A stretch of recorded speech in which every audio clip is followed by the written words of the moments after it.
আজকের দিনে একটা কথা আমি বলে দিই যুব সমাজদেরকে নিয়ে, তারা বিটিএস নিয়ে পাগল হয়ে গেছে।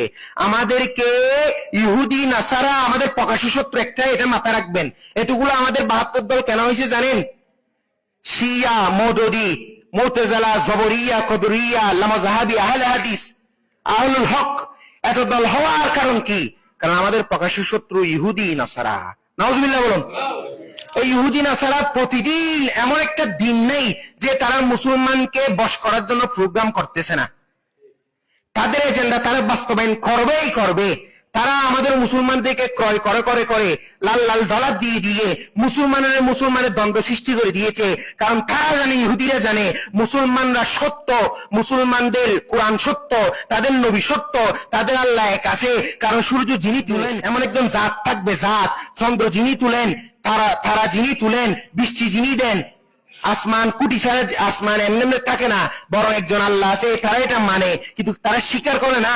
যার কারণে মুসলমান যে সত্য দল তারাই জানে ইহুদি নাসারারা, সেই কারণে তারা মুসলমানদেরকে বশ করার জন্য, তাদেরকে একেবারে দুর্বৃত্ত করার জন্য তারা ষড়যন্ত্র করে দিয়েছে।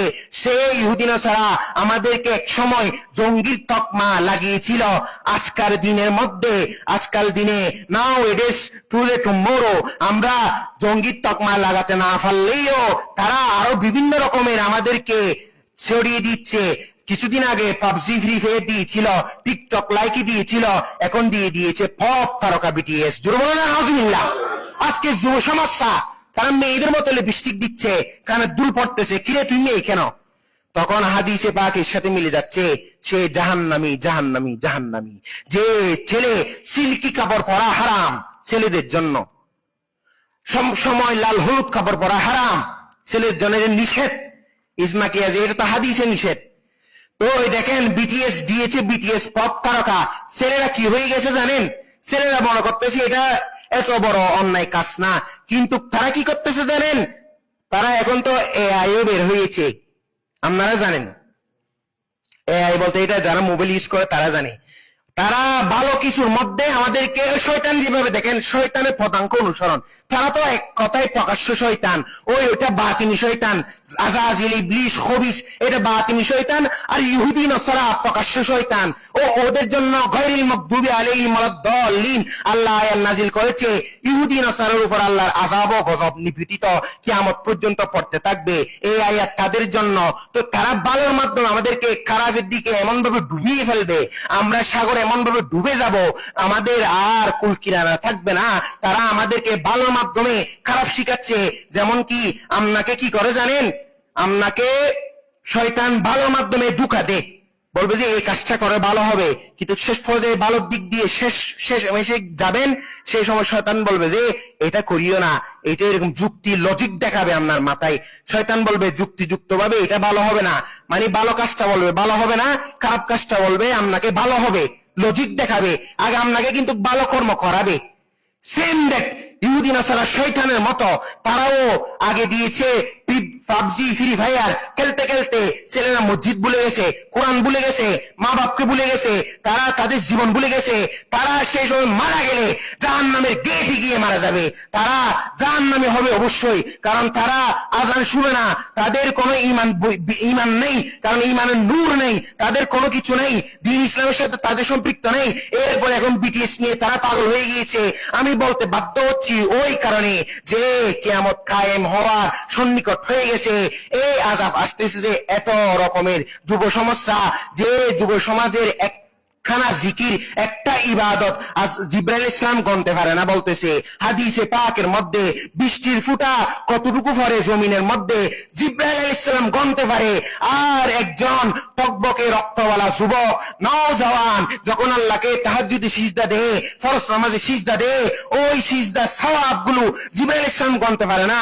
আর সেই যুবক আজকে ইহুদি নাসারার পিছে পিছে হাঁটতেছে, অথচ আমার নবী বলতেছে লা তাআতা লি মাখলুকিন ফি মাসিয়াতিল খালিক, ওই সৃষ্টির অনুসরণ করা যাবে না, ওই জাতের অনুসরণ করা যাবে না, নেইমার মিসি ইহুদিদের অনুসরণ করা যাবে না, কারণ তারা আল্লাহর নাফরমানি। লা তাআতা লিমাখলুকিন ফি মাসিয়াতিল খালিক, যে সৃষ্টি আল্লাহকে কষ্ট দেয়, যে সৃষ্টি আল্লাহর রাগবাড়ি করে, যে সৃষ্টি আল্লাহর নাফরমানি করে, যে সৃষ্টি আল্লাহর বিরুদ্ধে বলে, সে সৃষ্টির অনুসরণ করা যাবে না।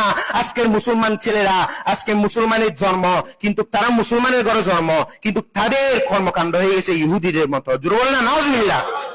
তারা কিন্তু একটাই জানে, তারা বলে যে মাজারে ফাতিহা করো, এই করো সেই করো, কিন্তু নামাজের ঠিক ঠিকানা নেই, তাদের কোনো কিছু ঠিক নেই। কিরে তুমি কোথায় মুস্তাহাসান কাজ করায় নিয়ে করতে করতে তুমি ফরজ নামাজ তরক করে ফেলেছো? তোমাকে কে শিখাইছে সেগুলো? তোমার জন্য ফাতিহা করতে আসছে, তোমার নামাজে সূরা ফাতিহা বড় ফাতিহা। আজকে ফাতিহার তাফসীর করার কথা ছিল, কিন্তু যে আযাব আসতেছে, ভূমিকম্প হওয়ার, আমি এই আলোচনা মূল টপিক গুলো আপনাকে কম সময়ের মধ্যে ইনশাআল্লাহ বুঝানোর চেষ্টা করেছি। যতটুকু বুঝেছেন আল্লাহ আমাদেরকে বুঝার তৌফিক দিক, সকল বল না আমিন।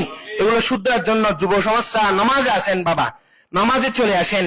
আপনারা মনে করতেছেন অনেকদিন বাঁচবেন, না বাবা, আজকে একদিন, কালকে একদিন, পরশু একদিন শেষ। আজকে একদিন মানে 5 বছর, কালকে একদিন মানে 5 বছর, 10 বছর, পরশু একদিন মানে 15 বছর। দেখি তো আপনি 15 বছর বাঁচবেন, এটা গ্যারান্টিও তো নাই। এখন খাবারের মধ্যে যে মানে ডুপ্লিকেট সৃষ্টি হয়েছে, খাবারটা আগের মতো আছে, আগের মানুষরা বেশি বেশি খাইতো, এখন তো বেশি খাচ্ছে না, যা পাই তা খেয়ে ফেলতেছে ছেলেরা। তো বাঁচবে কিভাবে? শরীরের রোগে আসরে ভরা, ভিতর ভিতর রোগে মারা যাচ্ছে। ওইটা বুঝাতে চাচ্ছি, অ্যালার্ট হয়ে যান, ওই 5 ওয়াক্ত নামাজটা পরে কবরে যান। দুর্বল না সুবহানাল্লাহ। আল্লাহ আমাদেরকে 5 ওয়াক্ত পাঞ্জেগানা নামাজি বানুক, সকলে বলে না আমিন। আমাদের মা বোনদেরকে, মেকেরা যতটুকু যাচ্ছে, সমস্ত মা বোনদেরকে 5 ওয়াক্ত নামাজি বানুক, সকলে বলে না আমিন। নবীর উসিলায়, নবীর মতো আমাদের জীবন সাজানোর জন্য সিরাতে নববী, উজু অবস্থায় চলার, সবসময় জিকির আজকার, সমস্ত ভালো কাজ নিয়ে থাকার তৌফিক দিশো না আমিন। আসসালামু আলাইকুম ওয়া রাহমাতুল্লাহি ওয়া বারাকাতুহু।